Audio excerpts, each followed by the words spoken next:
నేపాల్లో సీన్ మారింది. జంజీ తిరుగుబాటు తర్వాత జరిగినటువంటి సాధారణ ఎన్నికల్లో ర్యాప్ కళాకారుడు బాలేంద్ర షా నేతృత్వంలో కొత్తగా ఏర్పడినటువంటి రాష్ట్రీయ స్వతంత్ర పార్టీ ఘన విజయం సాధించింది. పార్లమెంట్ ఎన్నికలకు సంబంధించి 275 స్థానాలు ఉంటే ప్రత్యక్ష ఎన్నికలు జరిగేది 165. 110 ఈ ఓ రకంగా చెప్పాలంటే చైనా చెప్పిన వాళ్ళ చేతుల్లో నడుస్తుంది.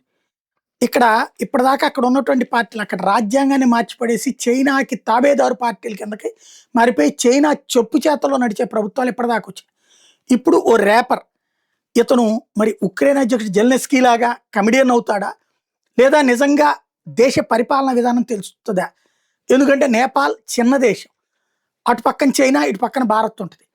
చైనా ఎప్పుడు ఇన్ఫ్లుయెన్స్ చేసే ప్రయత్నం చేస్తుంది, చివరికి అక్కడ ఉన్నటువంటి ప్రభుత్వాలు ఓలియానా శర్మానా అందరినీ పక్కన పెట్టేసేసి అందరూ తన చెప్పు చేతలో ప్రచండతో సహా చెప్పు చేతలో ఉండేలా చేసుకుంది.